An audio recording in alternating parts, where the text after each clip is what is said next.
Allahumma wassalli wa sallim wa barik ala hadha nabiyil karim wa ala alihi wa sahbihi wa zurriyatihi wa ahli baitihi ajma'in wa la hawla wa la quwwata illa billahil aliyyil azim.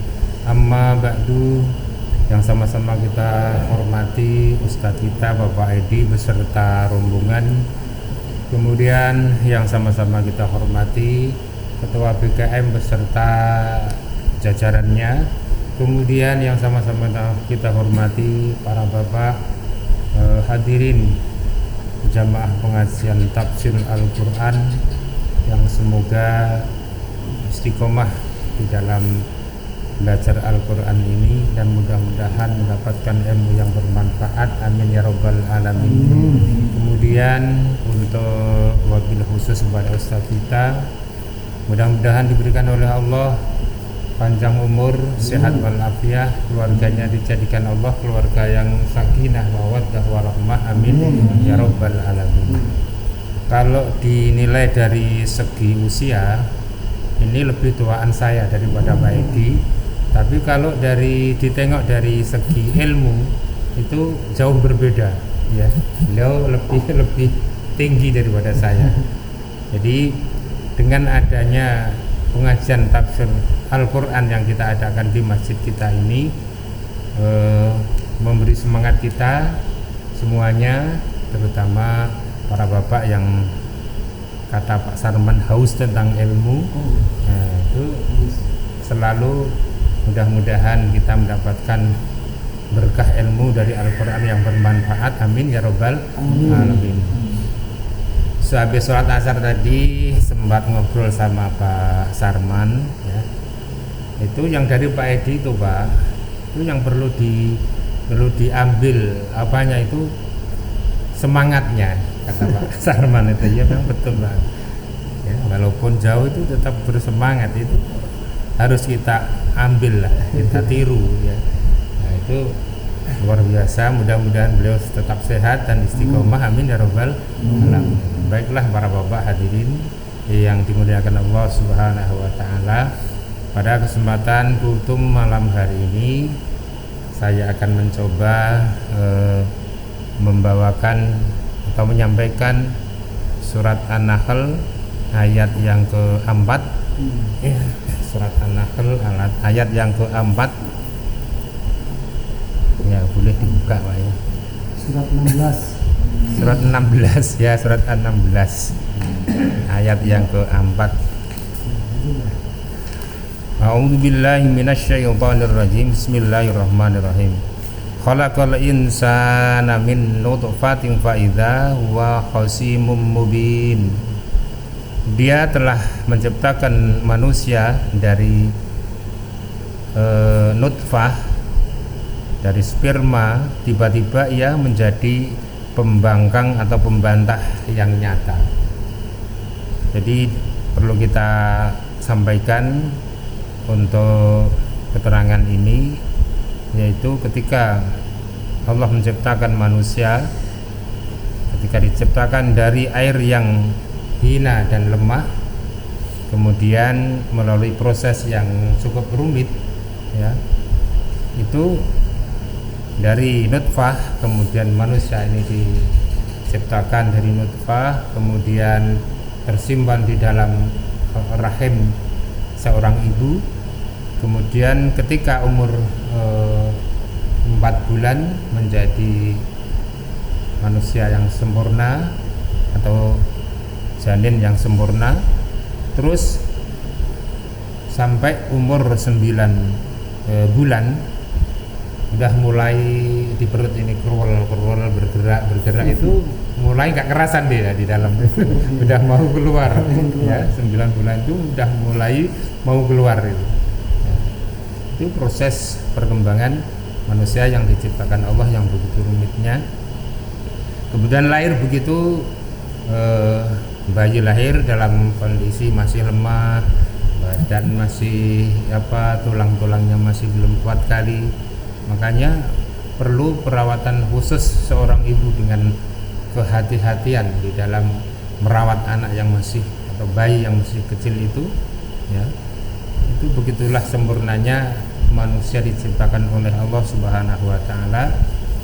Kemudian ada tulang, ada daging, ya, tulang yang dibalut daging, kemudian ada daging dibalut lagi dengan kulit. Itu fungsinya adalah untuk melindungi kita semua dari serangan-serangan dari luar. Kemudian Allah sempurnakan lagi, ada penglihatan, pendengaran.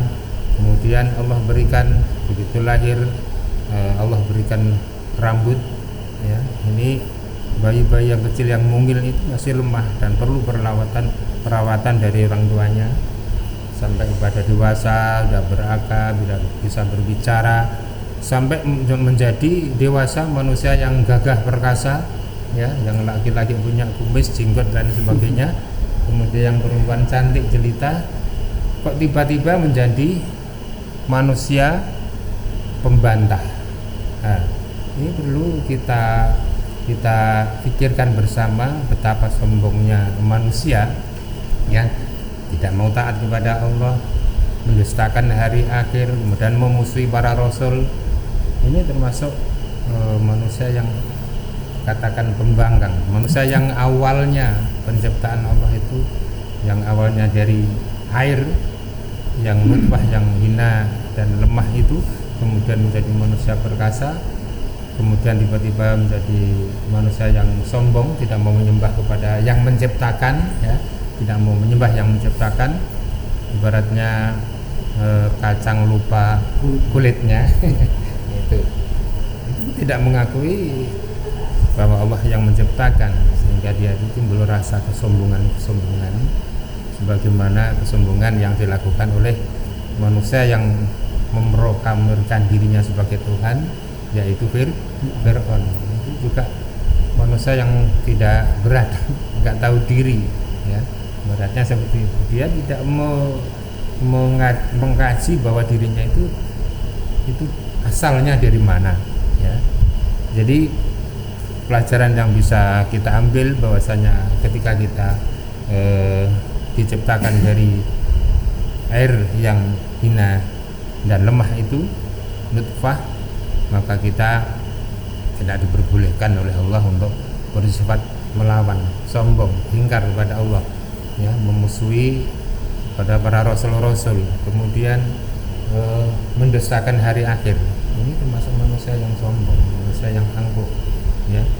Maka untuk itu kita mengingatkan dalam ayat ini, hendaklah kita mengkoreksi diri kita bahwasanya kita ini yang dulunya dari bahan yang lemah, yang hina, kemudian menjadi diberikan oleh Allah kekuatan, dibekali dengan akal sehingga bisa berpikir, bisa mencari ilmu, diberi kesehatan, kita bisa mencari nafkah, diberi iman oleh Allah, kita bisa mengenal Allah dan lain sebagainya. Ini harus perlu dan patut kita syukuri yang sangat mendalam.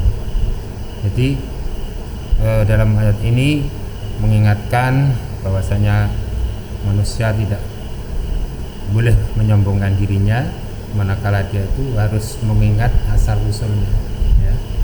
Kita hendaklah harus bersyukur kepada yang menciptakan kita, ya. Manusia itu kadang juga ada sifat sombongnya, Pak, ya. Ketika dia itu butuh ketika hujan, butuh untuk supaya tidak kehujanan, kalau tidak ada payung, nah dia mencari daun pisang. Nah, dibawanya daun pisang ke dibawa pulang untuk melindungi supaya tidak kena hujan. Begitu udah ditolong sama si daun pisang itu, nyampe rumah itu langsung dibuang begitu saja.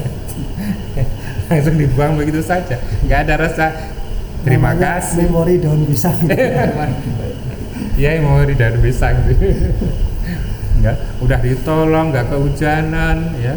Udah nyampe rumah, udah masuk ke rumah itu dibuang begitu saja daun yang menolongnya itu. Begitulah sifat manusia itu ketika ditolong oleh Allah, diberi rezeki, diberi kesehatan, diberikan macam-macam, semua nikmat Allah itu enggak terhitung nilainya. Maka kita adalah banyak-banyak bersyukur kepada Allah Subhanahu wa taala ketika kita diliputi oleh beberapa kenikmatan ini, supaya kehidupan kita ini menjadi kehidupan yang tenang, tentram, damai. Ya, mungkin tidak panjang lebar yang kami sampaikan.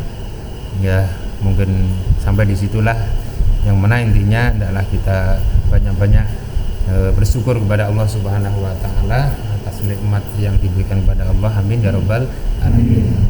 Ada kurang lebihnya mohon dimaafkan. Akhirul kalam. Assalamualaikum warahmatullahi wabarakatuh. Waalaikumsalam warahmatullahi wabarakatuh.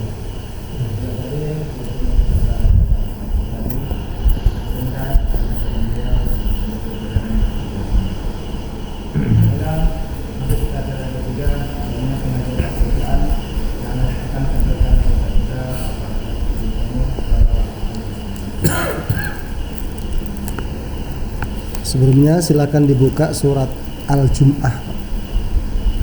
Surat Al-Jum'ah itu surat yang ke-62.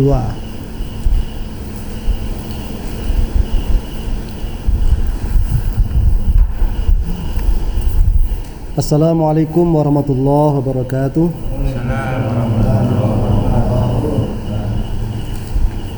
Alhamdulillah. Alhamdulillahilladzi yusabbihu lahu ma fis samawati wa ma fil ard. Al-Malikul Quddus Al-Azizul Hakim.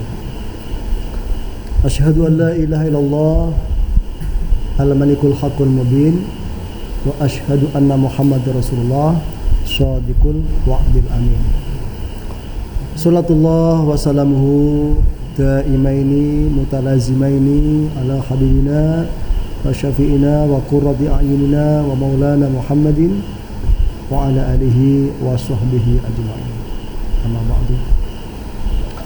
Qala ta'ala fil Qur'anil Karim, A'udzu billahi minasy syaithanir rajim. Bismillahirrahmanirrahim.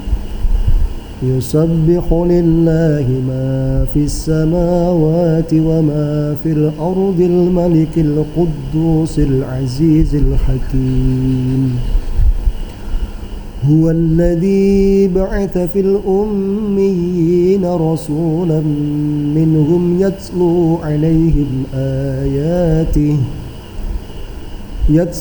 عليهم آياته ويزكيهم ويعلمهم الكتاب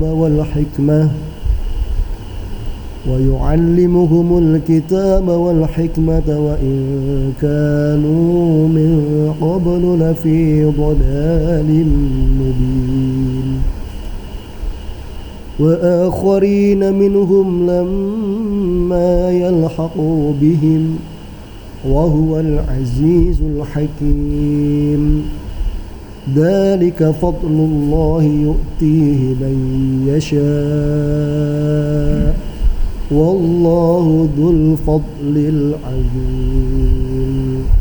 Shadaqallahul azim. Allahumma arhamna bil Qur'an. Saudaraku sekalian, Bapak-bapak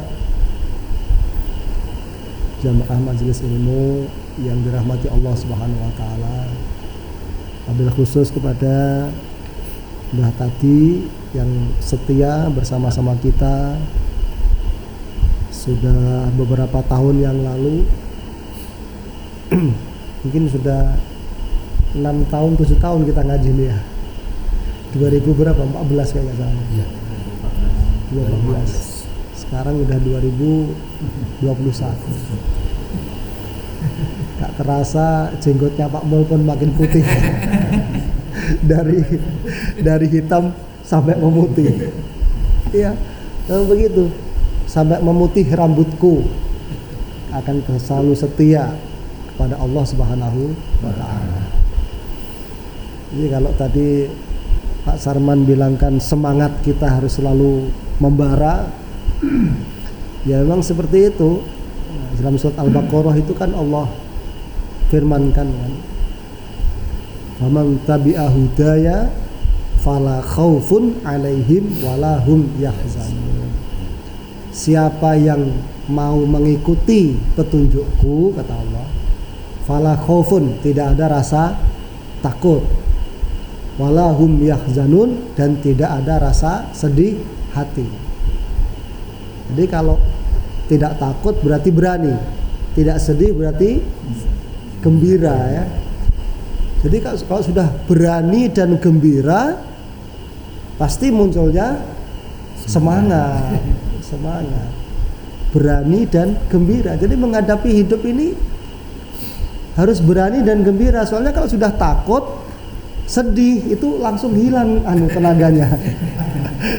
Ya lemas, tenaganya langsung hilang. Kalau udah sedih, apalagi sedih bercampur takut gitu kan, nah itu langsung hilang. Makanya asalkan kita selalu dekat dengan Al-Quran, ini sumber energi kita, sumber tenaga kita itu di Al-Quran ini. Dia yang mengobati luka-luka di dalam hati kita ini kan. Karena dunia ini membawa luka. Jadi senyummu membawa luka itu. Dunia ini mengoyak-oyak kita, melukai kita. Ya, banyak kita merasa kehilangan, banyak kita merasa tidak tercapai yang kita inginkan. Angan-angan yang tidak tercapai, sesuatu yang kita cintai malah meninggalkan kita, itu semuanya menimbulkan luka-luka dalam hati kita. Jadi kesibukan dunia ini menyebabkan hati manusia itu terserang penyakit. Ya. Terserang penyakit itu artinya berarti menjadi sakit ya.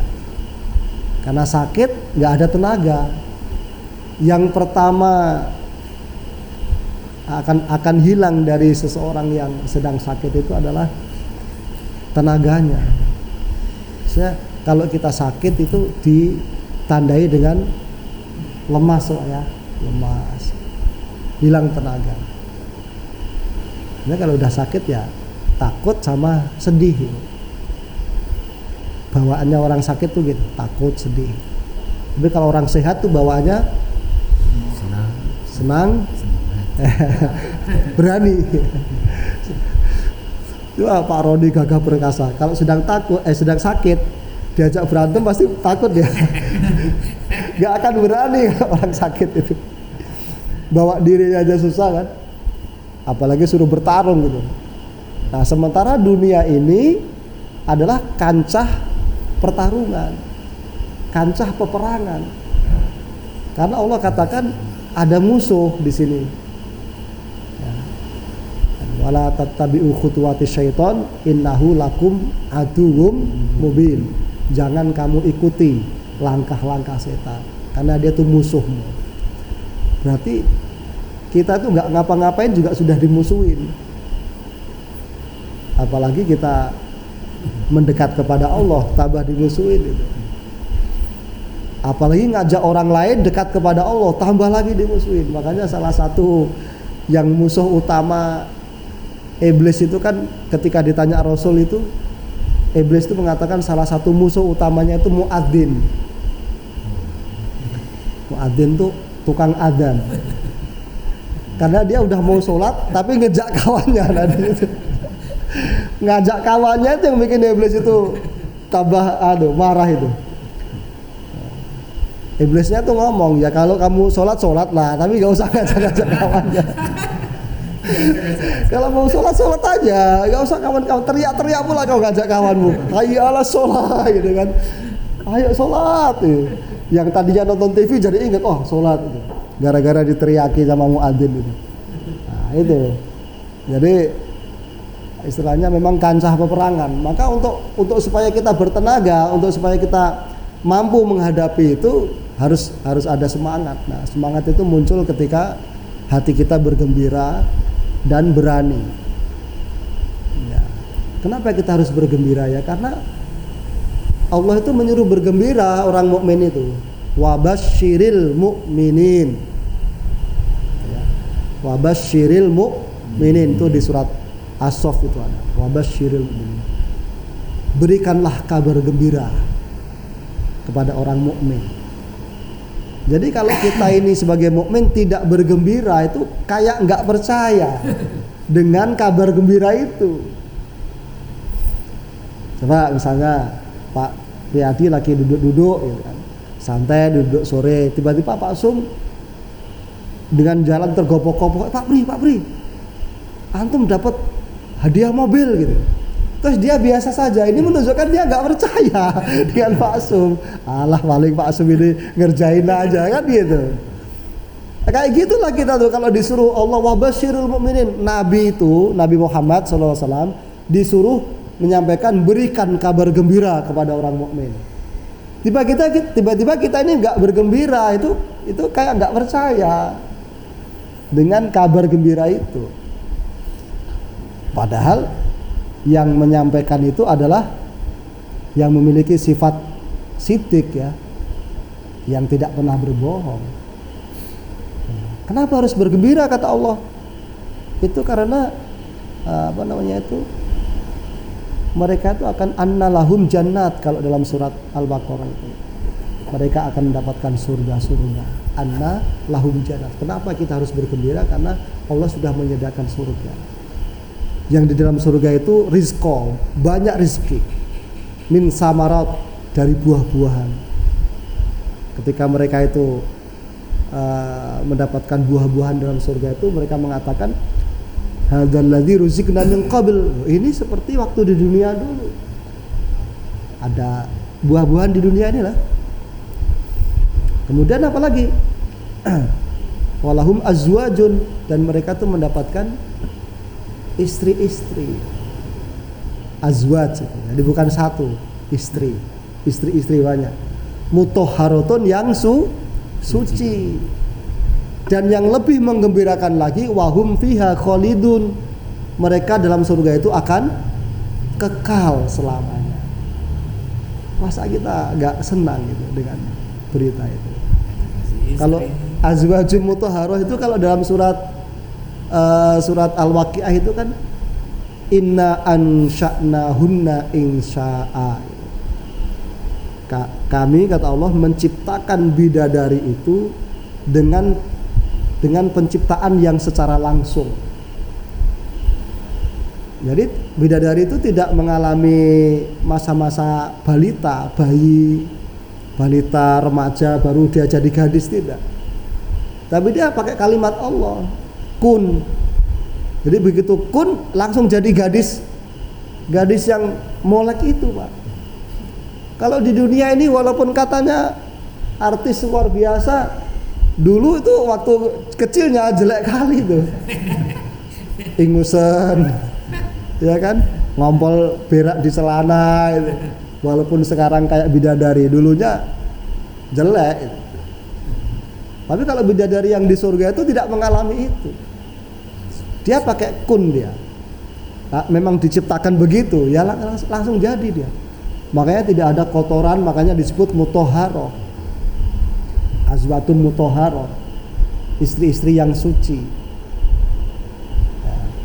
Kemudian uruban atsroba, yang memiliki rasa cinta yang tidak pernah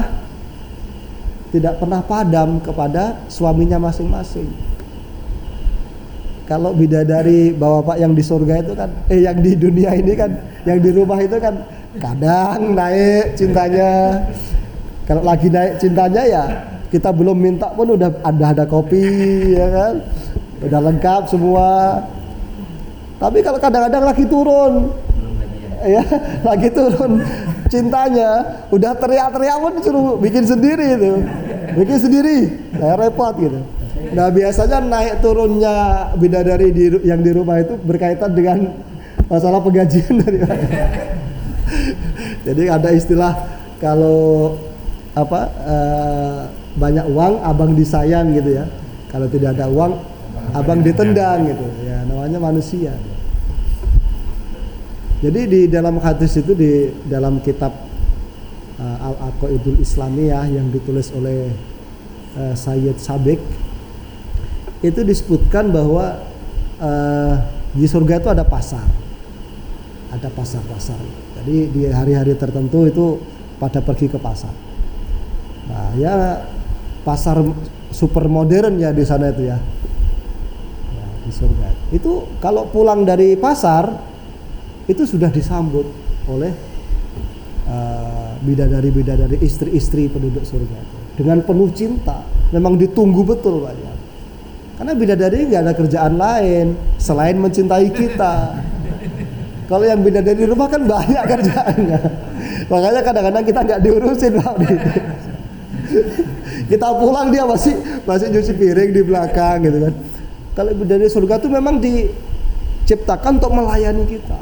Jadi kita tuh disambut dengan penuh cinta, penuh rindu gitu. Gimana itu bayangkan?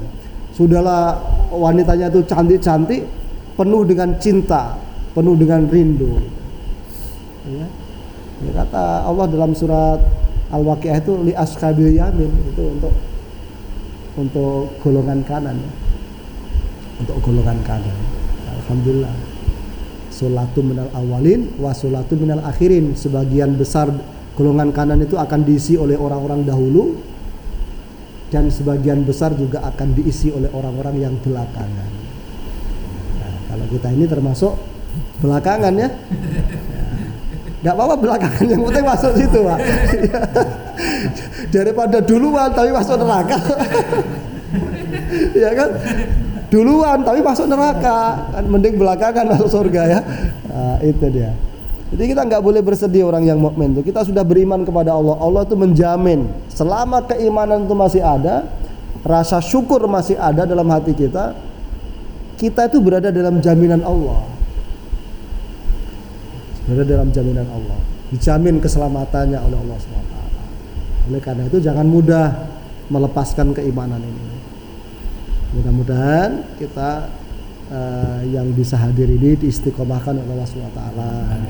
Kawan-kawan kita, saudara kita yang tidak berkesempatan hadir, semoga kalau dalam keadaan sakit diberikan kesembuhan oleh Allah SWT. Bila ada urusan yang sulit, mudah-mudahan diberikan urusan yang mudah oleh Allah SWT, sehingga di lain waktu bisa bertemu bersama kita lagi. Amin ya rabbal alamin. Karena ya dunia itu memang membelenggu Pak ya. Dunia ini bisa mengikat kita kalau kita nggak lepaskan dia. Jadi harus tega dengan dunia ini, harus tega. Waktunya ngaji udah lepaskan aja. Jangan kita yang dikungkung ya. Jadi kita nggak merdeka.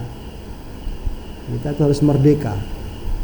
Merdeka itu adalah ketika tidak ada yang menghalangi kita untuk taat kepada Allah. Itu berarti merdeka. Nah, salah satu hikmah, salah satu hasil dari orang yang bersahadat itu adalah kemerdekaan. Dia tidak mau diatur, diikat oleh selain ikatan Allah. Nah, itu berarti merdeka dari yang selain Allah. Nah, gitu ya. Kita hanya menjadi hambanya Allah. Jangan mau diikat oleh yang selain Allah. Ikatan itu kalau dalam bahasa agama ya namanya akidah. Akidah itu ikatan. Nah, kita sudah mengingatkan diri kita kepada Allah, mudah-mudahan istiqomah sampai mati, sampai menghadap Allah Subhanahu wa taala. Amin. Ya, kalau diikuti urusan dunia ini enggak selesai, enggak akan ada selesainya Pak ya. Allah yang bilang tuh, hatta zurtumul maqabir, sampai mulutmu itu disumpal tanah kuburan itu baru selesai. Kalau belum disumpal tanah kuburan masih terbuka aja mulutmu itu. Hatta zurtumul maqabir, sampai kamu itu masuk ke kubur itu. Maka Allah katakan kalla saya'lamun. Jangan seperti itu, nanti kamu akan tahu akibatnya. Summa kalla saya'lamun, diulangi lagi. Kemudian jangan seperti itu, kamu nanti akan tahu akibatnya. Ya. Jangan sampai dikubur baru menyesal. Baik, kita lanjut ke kajian kita, surat Al-Jumu'ah. Ini surat yang cukup penting, dan dalam hadis riwayat Imam Muslim dijelaskan bahwa Rasulullah kalau hari Jumat itu diantaranya beliau membaca surat Al-Jumu'ah ini di rakaat yang pertama, dan membaca surat Al-Munafikun di rakaat yang kedua. Rakaat pertama membaca surat Al-Jumu'ah, rakaat yang kedua membaca surat Al-Munafikun. Dan Rasulullah itu kalau membaca Al-Quran, kata istri beliau Sayyidah Aisyah, jangan kamu tanyakan tentang bagusnya dan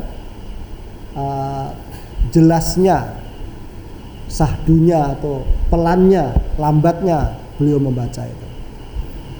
Jadi bisa dibayangkan bagaimana durasi sholat beliau ya.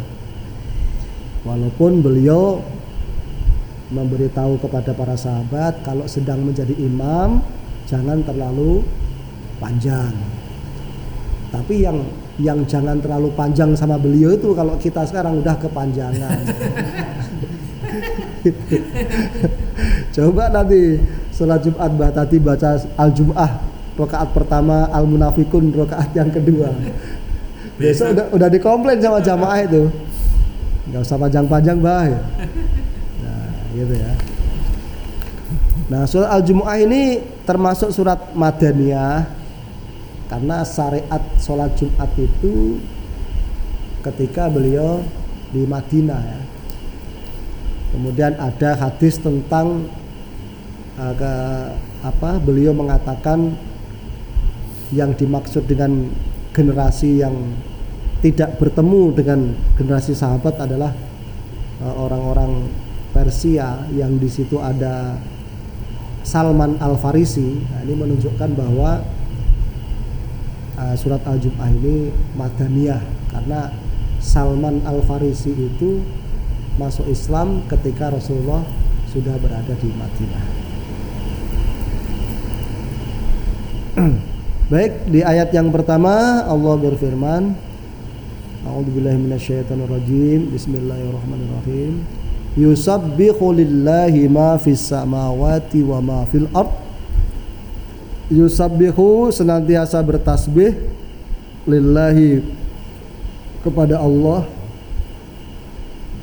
ma apa saja fil ard fis samawati yang berada di langit wa ma dan apapun fil ardi yang berada di bumi. Nah, ini banyak surat yang menunjukkan informasi ini dengan kalimat-kalimat yang berbeda tapi maksudnya sama, bahwa ciptaan Allah, makhluk Allah, baik dia di atas langit maupun di atas muka bumi ataupun di dalam bumi, karena ada juga makhluk Allah yang di dalam bumi, itu semuanya bertasbih kepada Allah. Makanya di sini ayatnya itu fil ardi, bukan alal ardi ya, di dalam bumi. Nah, bisa jadi ada makhluk-makhluk Allah itu yang di dalam bumi, termasuk dabah itu dalam hadis tentang tanda-tanda kiamat itu nanti akan ada namanya dabah. Dabah itu binatang yang keluar dari bumi, dari dalam perut bumi, dan dia bisa berbicara ya, berbicara dengan bahasa manusia, dan itu sebagai tanda begitu dekatnya memang sudah hari kiamat ya. Nah, nanti akan ada tandanya seperti itu. Jadi ada binatang-binatang itu yang tinggalnya di dalam bumi. Nah, ini semuanya itu bertasbih. Bertasbih itu maksudnya mengagungkan kesempurnaan Allah. Allah Maha Tinggi, Allah Maha Suci, Allah Maha Hebat, Allah Maha Kuasa, Allah Maha Perkasa. Itu mereka selalu begitu. Dalam ayat yang lain dijelaskan, tetapi kalian la ta'lamuna tasbihahum. Cuman kalian tidak mengetahui cara mereka bertasbih. Karena dengan bahasa mereka, tentu kalau semut bahasa semut, kalau burung bahasa burung. Dari semua kicauan burung itu kalau menurut yang kita dengarkan tuh kayak sama. Makanya ada lagu itu, lagu zaman dulu, kalau burung itu menangis atau tertawa itu kan suaranya sama ya, menangis tertawa itu suaranya sama. Coba burung tuh sedang sedih atau sedang seneng gitu, kan bunyinya sama aja dia. Kalau manusia kan beda ya, antara nangis dengan tertawa kan beda itu. Kalau burung tuh sama aja, karena tidak tahunya kita gitu. Di burung itu ada kalanya berdialog dengan sesama burung, ada kalanya dia ya bertasbih kepada Allah dalam kicauannya itu. Sapi dalam lenguhannya itu ya, itu ada kalanya itu adalah sedang bertasbih kepada Allah. Ayam berkokok, semua termasuk anjing menggonggong, babi ngapain tuh? Kalau anjing kan menggonggong, singa mengaum, kucing mengeong. Kalau babi mengorok dia, mengorok. Tapi mereka sedang bertasbih, tidak terkecuali di sini. Makanya di sini Allah sedang mengingatkan kita, kamu manusia itu termasuk ma fil ardi.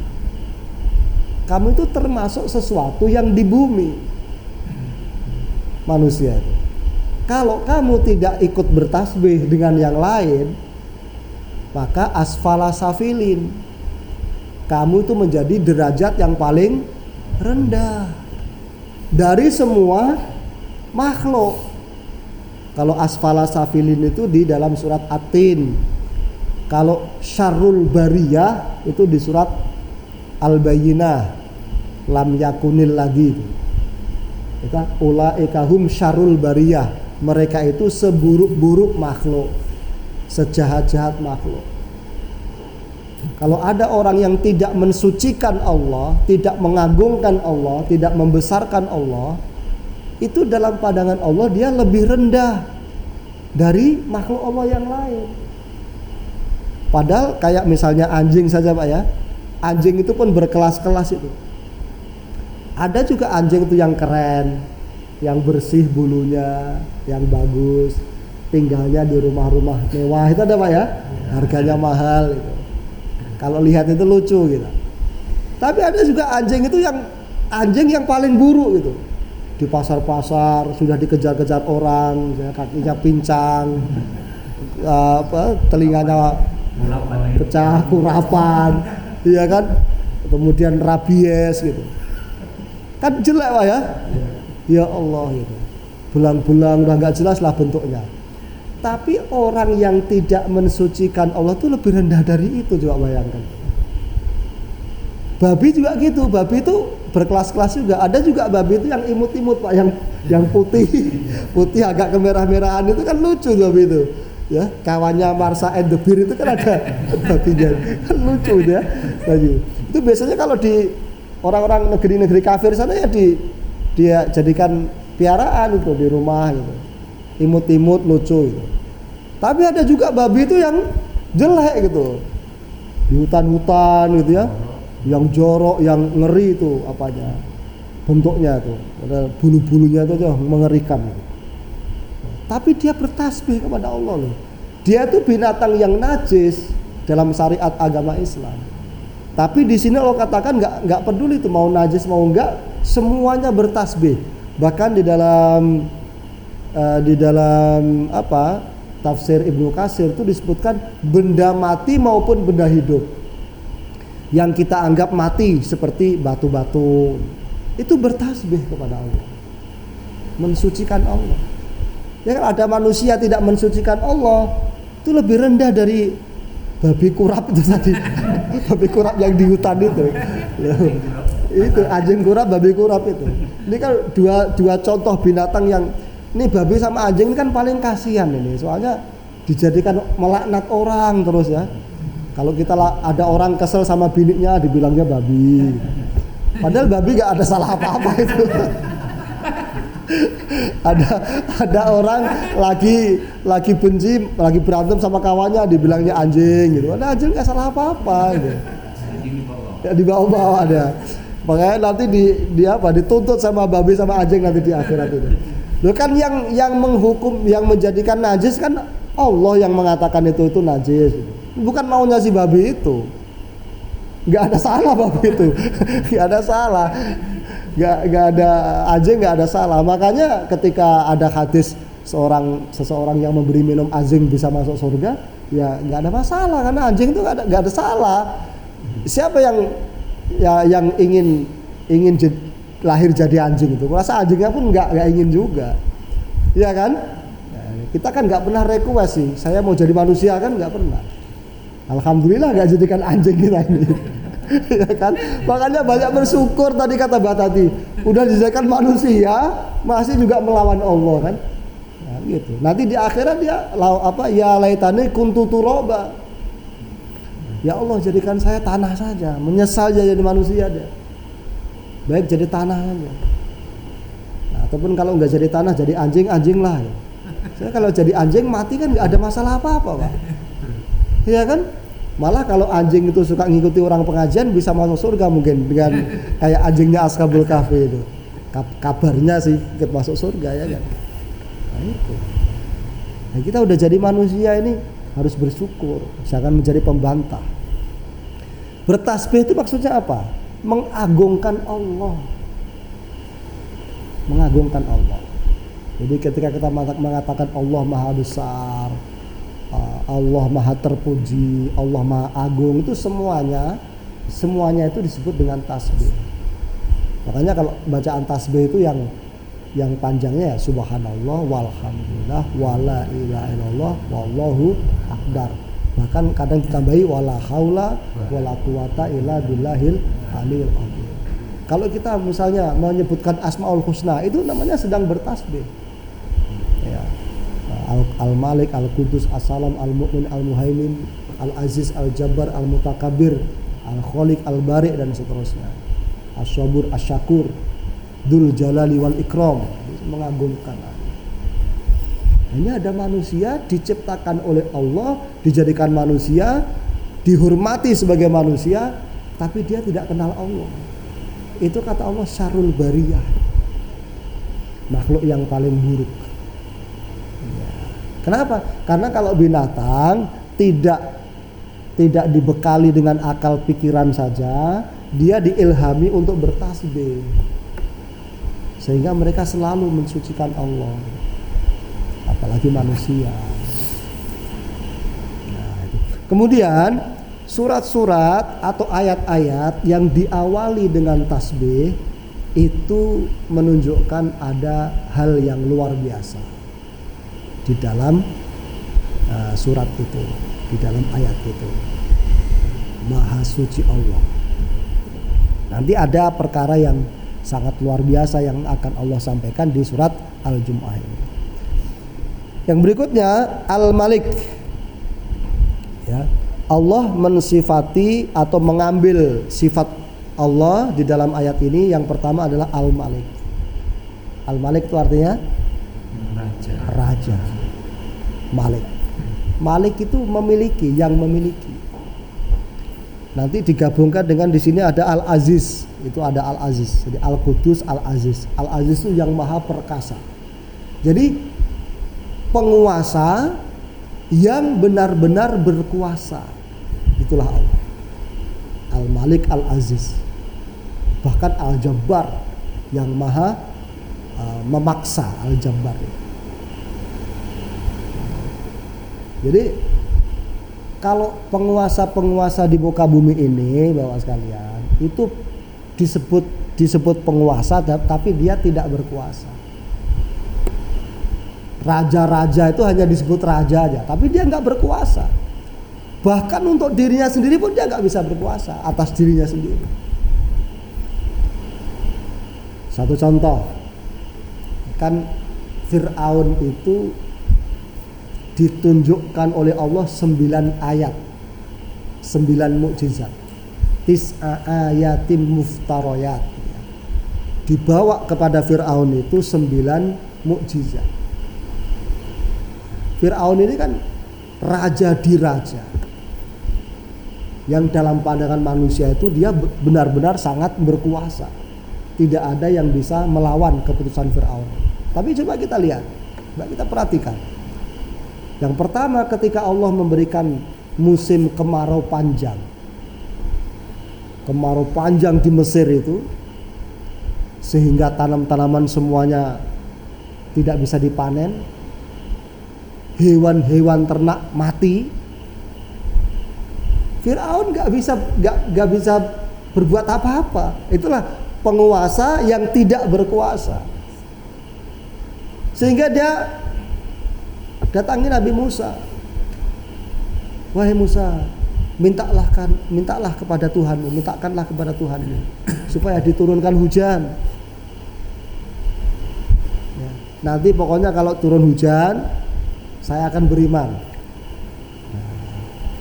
Bani Israel mau kamu bawa, silakan. Begitu Nabi Musa berdoa kepada Allah, ya Allah, mohon turunkan hujan, mudah-mudahan dengan ini Fir'aun akan beriman. Betul, dikabulkan Allah, turun hujan. Ketika didatangi oleh Nabi Musa, wahai Fir'aun, sudah nyata sekarang siapa yang berkuasa? Tuhanku Allah, dia yang lebih berkuasa dari kamu. Kamu penguasa tapi tidak berkuasa untuk menurunkan hujan. Sekarang betul-betul hujan. Apa kata Fir'aun? Diingkarinya janjinya itu. Alah, Musa itu kan memang sudah waktunya hujan. Bukan karena Tuhanmu, udah waktunya hujan ini. Ditengok-tengok kalendernya memang udah waktunya hujan. Diingkarinya. Berikutnya Allah datangkan lagi hama belalang. Entah dari mana datangnya belalang itu menyerbu Mesir, sehingga belalang ini memakan tanam-tanaman yang di Mesir itu. Nggak bisa panen juga. Habis itu tanam-tanaman dimakan belalang. Mungkin miliaran belalang itu yang nyerbu ke Mesir. Fir'aun nggak bisa menghalangi datangnya belalang itu. Jangankan kok yang besar-besar menghalangi belalang itu nggak bisa. Dia sudah berusaha. Dibakarnya belalang itu, bagaimanalah caranya supaya belalang itu pergi, nggak bisa. Seperti tidak ada habis-habisnya belalang. Nyerah, dia akhirnya datang kepada Nabi Musa lagi. Wahai Musa, mintakanlah kepada Tuhanmu, tolonglah belalang ini suruh pergi. Katanya dia raja di raja, ngusir belalang aja nggak bisa. Nanti kalau belalang ini pergi, saya akan beriman.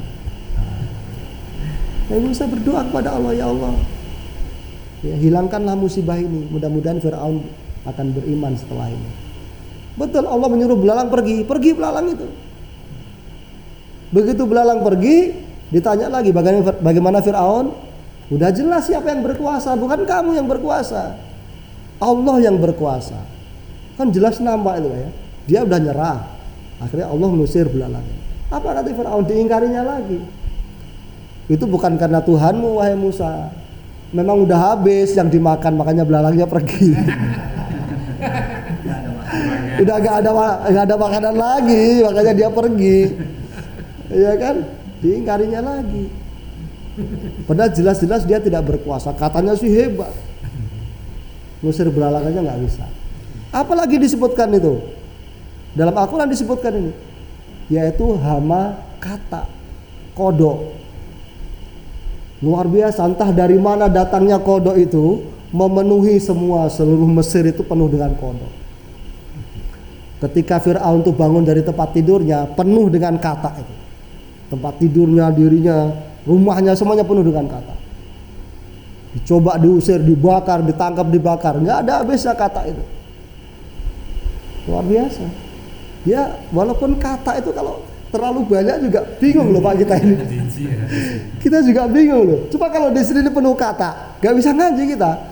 Jangan sepelekan. Dalam Al-Quran disebutkan walillahi junudus samawati wal ardh.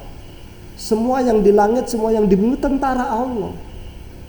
Semua yang di langit, semua yang di bumi itu tentara Allah.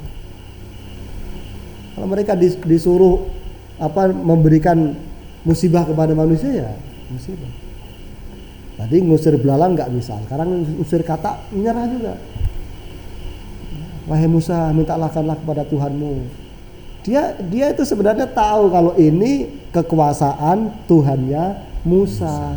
Cuman dia itu gengsi, masa raja kalah sama anak angkatnya yang tidak punya apa-apa. Dulunya aja kecilnya dia yang besarkan. Makanya kadang-kadang kalau jaga gengsi itu susah. Kita tuh kalau jaga gengsi repot sendiri, ya kan? Nggak mau menerima kebenaran. Akhirnya Nabi Musa berdoa lagi. Ya.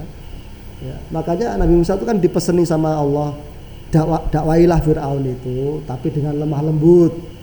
Nah, itu salah satu bentuk lemah lembutnya itu Nabi Musa tidak mendoakan kebinasaan kepada Fir'aun itu. Diikuti aja. Kalau kita mungkin sekali dua kali, yang ketiga mungkin udah nggak sabar ya. Ya, sudah angkat-angkat, ya Allah, habiskan aja lah Fir'aun ini. Enggak, masih didoakan lagi karena Allah nyuruh kamu dengan kata-kata yang lembut. Dakwah kepada Fir'aun aja suruh lembut gitu kan, apalagi kepada sesama muslim. Nggak boleh dengan keras-keras, lembut. Cuman karena terlalu lembut pada tidur semua. Ya kan? Nah, jadi di situ dihilangkan lagi hama kata itu. Sama dia diingkari terus oleh Fir'aun. Itu kan karena memang sudah waktunya pergi kata-kata ini. Apalagi berikutnya didatangkan bencana, yaitu air yang di Sungai Nil dan air di sumber-sumber mata air, bahkan air yang di rumah-rumah, yang di teko-teko mau diminum itu semua jadi darah. Itu jelaskan dalam Al-Quran, semua jadi darah. Apa gak bingung kita ya? Mau minum darah, mau mandi ke belakang jadi darah, mau ke sungai jadi darah. Bingung Fir'aun itu mau diapain, gimana caranya nggak tahu. Jadi kalau dikatakan penguasa itu katanya berkuasa, alah, nggak ada apa-apanya Pak dengan Al-Malik yang sebenarnya ini. Dikasih darah itu nggak tahu caranya Fir'aun ini. Gimana caranya air ini berubah menjadi air yang bagus lagi. Ya itu. Datang lagi pada Nabi Musa, berjanji lagi pokoknya ini jadi normal kembali, saya akan beriman. Didoakan lagi sama Nabi Musa, normal kembali. Diingkarinya lagi oleh Fir'aun itu. Makanya ketika di akhir akan kematiannya itu, dia kan mengatakan amantu bi rabbi bani Israil. Ayatnya sudah kita bicarakan di pertemuan yang sebelumnya. Saya sekarang beriman dengan Tuhannya Bani Israel. Maksudnya adalah Nabi Musa dan pengikutnya, karena Nabi Musa itu Bani Israel. Wa ana minal muslimin, dan saya sekarang masuk Islam. Saya sekarang menyerah. Kemarin masih ngeyel aja. Sekarang saya menyerah. Wa ana minal muslimin, sekarang saya menyerah. Seandainya kita bisa tahu Pak, alam sakaratul maut itu, sehebat apapun preman-preman ya, sebanyak apapun tatonya Pak, segede apapun itu otot-ototnya, kalau sudah sakaratul maut menyerah dia Pak, angkat tangan dia sama Israel itu. Kalau Israel entah apa ilmunya Israel, pokoknya dia datang luntur semua. Yang sampean pernah pelajari itu, jurus segala jurus, silat segala silat, mantra segala mantra, Israel datang luntur semua. Jin, setan, iblis gak ada yang berani ngelawan Israel itu. Wong iblisnya sendiri aja tuh nanti didatangi Israel. Manusia berguru sama iblis, dikasih ilmu macam-macam, ilmu sihir. Iblisnya sendiri nanti itu didatangi Israel, hilang ilmunya. Hilang. Iblis kan sok preman, datang Israel hilang premannya. Cuman kan alam sakaratul maut ini kan kita nggak tahu. Dia teriak-teriak di situ pun kita yang di dekatnya itu udah nggak dengar. Perasaan dia manggil-manggil kita, tolonglah, tolonglah. Udah nggak dengar lagi, udah di sini dia Pak. Nah itu. Makanya sebelum di sini jangan sok-sok preman. Jangan sok-sok preman, mentang-mentang udah belajar silat ini itu sebagainya, gak mau sholat, gak mau rukuk, gak mau sujud. Tunggu aja nanti. Sudah ada itu sebelumnya, itu Fir'aun seperti itu. Ya, jadi Allah itu membuat contoh itu ya 1, 2 gitu. Tapi itu untuk contoh semua. Gak perlu banyak. Kalau orang yang beriman tuh 1 contoh cukup untuk semua. Artinya apa? Penguasa-penguasa di bumi ini sebenarnya adalah penguasa yang semu, penguasa yang tidak berkuasa. Ini sekarang ini contohnya. Wah, adikuasa, negara adidaya, ya kan? gedung-gedungnya mencakar langit. Langit ada dicakar-cakar loh. Mencakar langit gedungnya. Bisa bikin handphone, bisa bikin sinyal, mengantar apa namanya itu gambar dari satu tempat ke tempat yang lain dengan mudahnya.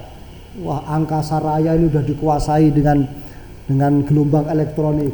Manusia katanya hebat bikin komputer ini sebagainya. Sekarang dikasih corona. Siapa yang hebat lagi? Coba mana yang kemarin hebat? Yang pencakar langit mana? Nggak bisa ngatasi, Pak.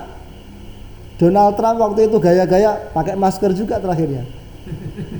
Ya kan? Coba mana negara adikuasa itu? Yang dimaksud presiden tadi berkuasa itu mana kekuasaannya? Nggak ada. Ngusir corona aja nggak bisa. Yang tidak nampak. Apalagi kalau yang nampak ini yang digerakkan Allah.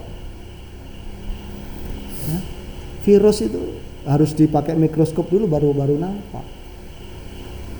Nah, atau mungkin karena nggak nampak itu makanya jadi sulit ya. Tetapi kalau yang besar-besar ini digerakkan makin nggak bisa apa-apa manusia itu. Kiamatlah terjadi. 1-2 gunung itu disuruh batuk aja udah kebingungan kok. Gunung, batuk, sana batuk, sini batuk, agak 2-3 gunung aja lah batuk. Udah poltang-panting nggak karu-karuan, hilang kekuasaan itu. Siapa presiden di sini? Siapa presiden di Amerika itu? Suruh batuk gunung itu, hilang kekuasaannya.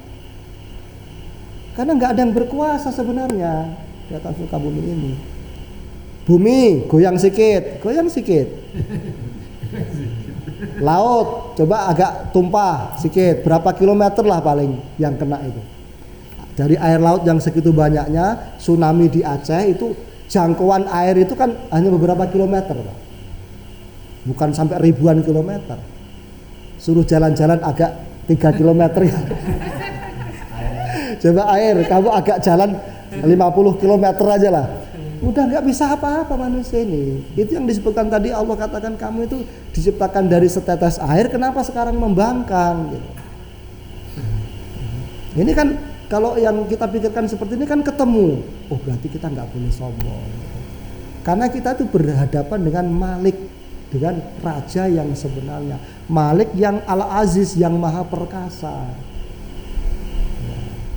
Dialog Nabi Ibrahim dengan Namrud itu masih ingat kan? Ketika Namrud bilang, ditanya oleh Nabi Ibrahim ditanya oleh Namrud, apa sih kuasanya Tuhanmu itu? Nabi Ibrahim menjawab, Tuhanku itu bisa menghidupkan dan bisa mematikan. Oh, kalau itu saya pun bisa, ya kan? Ambil dari penjara 2 orang tahanan. Ini 2 orang ini. Ini akan saya hidupkan, ini akan saya matikan. Ya kan, kata Namrud. Al-Gojo, ini potong lehernya. Jadi dia tuh menghujat Nabi Ibrahim itu. Maksud Nabi Ibrahim kan mematikan, menghidupkan itu dari benda mati jadi hidup kan gitu ya. Kalau Namrud ini enggak, ini saya tentukan mati, ini saya tentukan hidup. Itu menunjukkan kekuasaan dia tuh. Bunuh orang semaunya, enggak ada yang berani protes. Oke lah, dianggap bisa diterima hujahnya. Akhirnya Nabi Ibrahim dengan kecerdasannya berkata, baik, kalau itu kamu merasa itu kamu bisa. Sekarang yang kedua, Tuhanku, kata Nabi Ibrahim, bisa menerbitkan matahari dari timur. Yang setiap hari membuat matahari terbit dari timur itu, itulah Tuhan saya. Sekarang kamu bisa nggak coba terbitkan dari barat? Coba, kalau kamu sama-sama katanya mampu kuasa, kan bukan kamu yang menerbitkan dari timur itu Tuhanku itu. Yang menerbitkan itulah Tuhanku. Bisa nggak kamu menerbitkan dari barat? Nggak bisa namanya, nggak punya kekuasaan. Makanya direndahkan oleh Allah itu nyamuk atau lalat lah ya, pokoknya sebangsa serangga itu, yang ada yang mengatakan masuk ke hidungnya, ada yang mengatakan masuk ke telinganya. Makhluk yang kecil. Untuk mematikan raja yang raja di raja itu cukup Allah kirim lalat atau nyamuk masuk ke telinga. Nyamuk tuh nggak mati di telinga itu, joget terus di situ. Bagaimana kalau bapak itu kemasukan nyamuk, di dalam nyamuknya joget terus. Makin berjalan ke depan dia, makin masuk ke dalam sambil joget. Bingung Firaun itu. Kita itu tidak menciptakan diri kita sendiri. Jadi kita tuh nggak tahu titik lemahnya kita. Yang tahu itu Allah, mana titik lemahnya manusia. Disebut organ intim gitu. Ya, kalau dalam biologi namanya organ intim ataupun organ yang sangat menentukan. Kalau titik itu diserang, ya habis. Makanya Allah kirim corona itu. Dia tahu tempatnya titik dia harus berhenti di mana. Kalau belum sampai ke paru-paru dia nggak mau berhenti corona ini. Kalau dia sampai di situ, diam aja di situ dia, nggak mau pergi. Akhirnya dia menjamur di situ. Itulah yang bikin sesak. Akhirnya nggak bisa bernapas. Tahu dia di mana titiknya, harus perginya tuh tahu. Kok nggak dia jalan-jalan ke tempat lain gitu? Kalau jalan-jalan ke tempat yang lain dia agak jadi mati manusianya. Gitu juga lah yang nyamuk tadi itu. Namrud itu matinya dengan nyamuk aja. Akhirnya dia stres,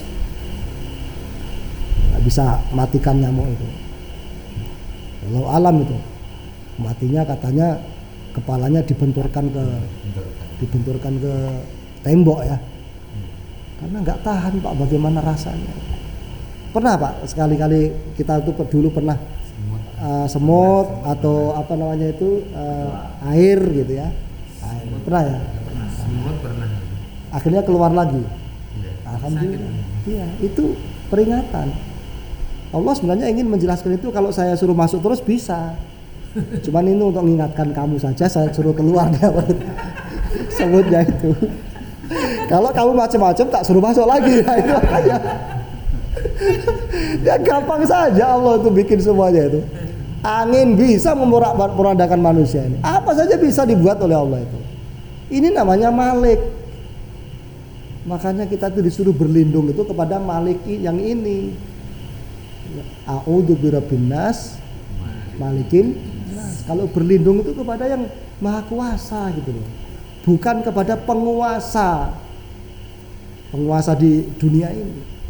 Karena yang sebenar-benarnya penguasa itu adalah Allah, karena Allah lah yang berkuasa. Kalau dalam ayat yang lain Allah katakan malikal mulki tu'til mulka man tasya wa tanzi'ul mulka mimman tasya. Allah itu yang mengangkat seseorang itu menjadi penguasa. Jadi yang berkuasa Allah, bukan orang itu. Apalagi kalau di zaman modern kita sekarang ini, kekuasaan hanya diserahkan beberapa tahun, 5 tahun, paling 10 tahun. Jadi jangan sok berkuasa, jangan sok menentang Allah, ya kan? Ya. Jadi raja pun kita harus sholat, apalagi baru jadi ketua RT. Jadi ketua RT aja udah gak sholat, ya kan? Kalau dikatakan RT itu penguasa di lingkungan, apa sih kekuasaan itu yang dipegang itu? Nggak ada. Makanya ini Al-Malik ini menunjukkan tentang kehebatan Allah Subhanahu wa taala dalam berkuasa. Kemudian Al-Quddus itu artinya Maha Suci. Tapi ada perbedaan antara tasbih dan kudus. Ya. Jadi kalau kudus ini adalah Maha Suci dari kekurangan. Kalau tasbih itu mengagungkan Allah dengan sifat kesempurnaannya. Jadi kalau kita mengatakan Allah Maha Cerdas, itu berarti kita sedang bertasbih. Kalau kita mengatakan Allah tidak bodoh, itu namanya sedang bertakdis atau al-Qudus, mensucikan Allah dari sifat-sifat kekurangan. Allah itu tidak bodoh, itu namanya kita sedang melakukan takdis, mensucikan Allah dari sifat kekurangan. Kalau kita mengatakan Allah lah yang maha tahu, itu kita sedang bertasbih. Nah itu ya bedanya ya. Karena kalau diterjemahkan dalam bahasa Indonesia itu sama dia. Subhanallah ya maha suci Allah, Al-Qudus juga maha suci, tapi pemahamannya sebenarnya berbeda. Jadi kalau kita mengatakan Allah Maha Kaya, itu kita sedang bertasbih. Kalau kita katakan Allah itu tidak miskin, itu namanya bertakdis, mensucikan Allah dari sifat kekurangan. Ya, gitu. Jadi misalnya kita membaca surat Al-Ikhlas, kalau kita katakan Allahus Somad, Allah tempat bergantung segala makhluk, ini berarti tasbih.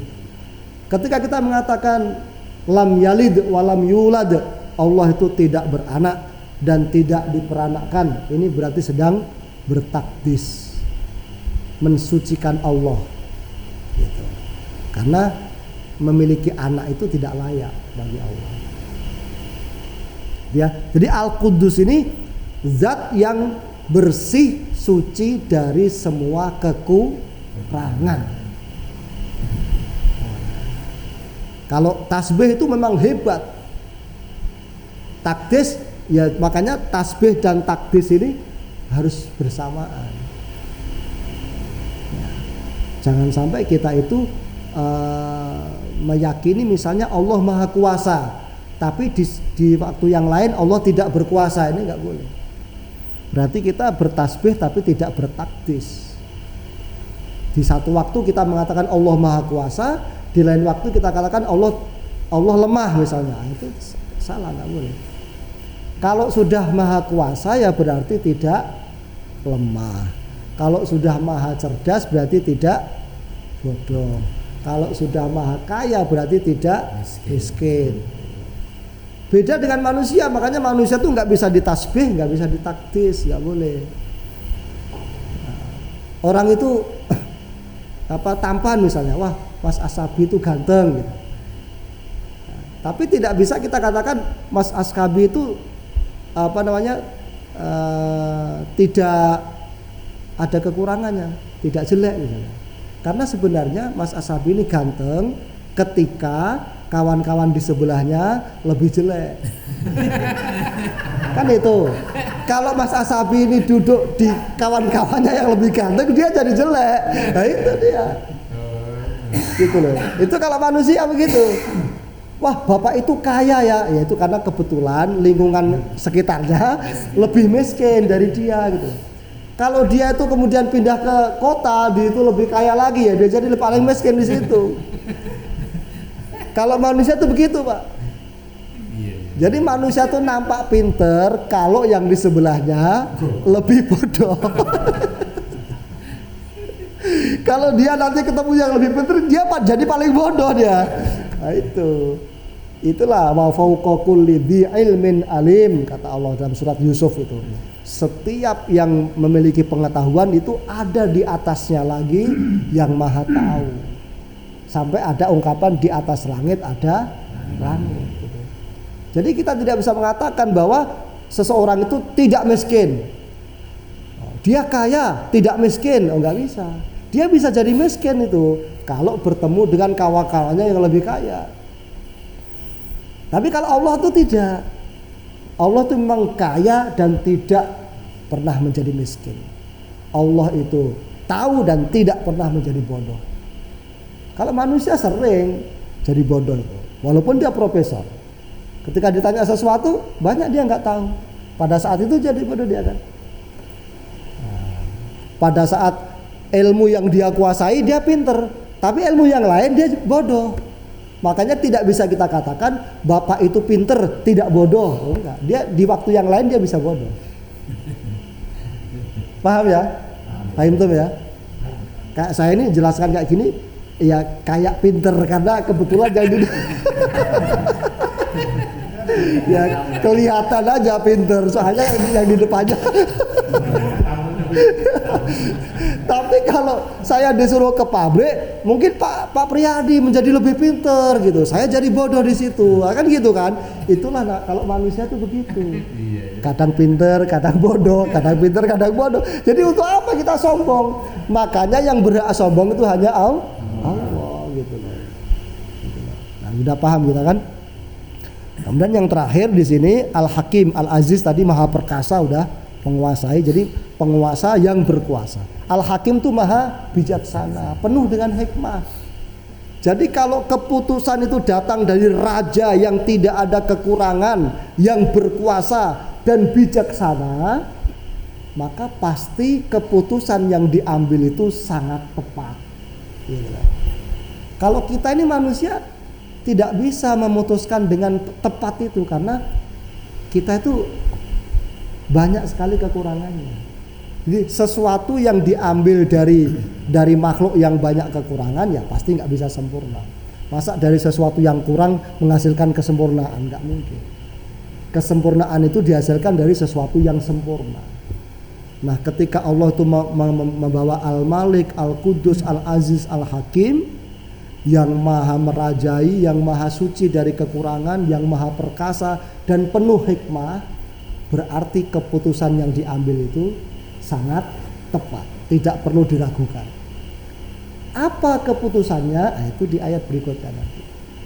Jadi ayat ini pengantarnya supaya kita tuh nggak ragu dengan yang akan disampaikan ini. Karena ini yang memutuskan itu zat raja di raja, tidak punya kekurangan, berkuasa dan penuh dengan hikmah. Jangan kamu sanggah lagi. Makanya disebutkan tadi di kultumnya Batati, faida huwa khosimun mubin. Loh, manusia ini nggak bisa apa-apa kok berani membantah Allah. Nggak tahu apa-apa, nggak punya apa-apa, kok khosim membantah Allah. Makanya Allah sendiri heran itu. Itu di itu kan nadanya kan heran itu, ya kan? Kami ciptakan manusia itu min nutfah, dari setetes air yang hina. Fa idza huwa khosimun mubin, kok sekarang dia membantah? Kok berani dia membantah? Ya, menunjukkan keheranan, maksudnya adalah saking keterlaluannya manusia itu. Jadi kalau sesuatu yang datang dari Allah itu udah sami'na wa ato', gak usah banyak cerita. Lo nggak tahu apa-apa kok banyak cerita itu. Orang nggak tahu sagar diem ikut ya apa? Ini loh kita kadang-kadang nggak tahu apa-apa banyak cerita itu dia. Masa kita mau mendebat Allah sih Pak? Terus kita dalam hati bilang, ngapa sih begini sih ya Allah? Pas hujan bilangnya harusnya panas gitu ya lebih enak. Kok berani bilang gitu tuh loh? Kita tuh tahunya dari mana? Pas panas, wah kalau hujan ya enak ini. Semua yang dilakukan Allah dibantahnya terus itu. Ya kan? Apa kita? Udah ikut aja sami'na wa ata'na, ridho. Kita itu mau nggak ridho ya memang begitu, wong kita ini nggak mampu berbuat apa-apa. Ridho ya lebih bagus itu. Makanya bagus ridho aja. Bila kita nggak ridho juga nggak bisa ngapa-ngapain. Ya. Subuh jam 5 pagi 2 rakaat. Ya kan memang begitu. Mau kita robah? Ya bagusnya diridhoi aja, dijalankan aja, udah nggak usah banyak cerita. Nah, itu kira-kira seperti itu. Makanya kalau orang itu tidak dekat kepada Al-Quran, tidak memahami yang seperti ini, dia tidak bisa mengukur dirinya. Masa dia mengukur samudra dengan kail yang sejengkal gitu kan? Makanya ada jikalau kail itu panjang sejengkal, jangan lautan hendak diduga. Gitu. Masa keputusan Allah dari zat yang maha sempurna kita kritik? Gitu. Dan itu ada manusia yang begitu loh Pak. Ada manusia yang mengkritik keputusan Allah itu. Wah, berani sekali deh ya. Banyak manusia mengkritik. Bahkan mengatakan Al-Quran itu dongeng. Na'udzubillah min dzalik. Nah, mungkin ini yang bisa saya sampaikan pada kesempatan yang mulia ini. Semoga ini memupuk keimanan kita, memupuk keislaman kita ya, keyakinan kita kepada Allah dan kepasrahan kita kepada Allah semakin baik, sehingga ketika kita nanti kembali kepada Allah benar-benar diakui sebagai hambanya. Amin ya rabbal alamin. Demikian, kurang lebihnya mohon maaf. Kita tutup dengan hamdalah dan doa kifaratul majlis. Alhamdulillahirrahmanirrahim. Subhanakallahumma wa bihamdika asyhadu an la ilaha illa anta astaghfiruka wa atubu ilaik. Wassalamualaikum warahmatullahi wabarakatuh.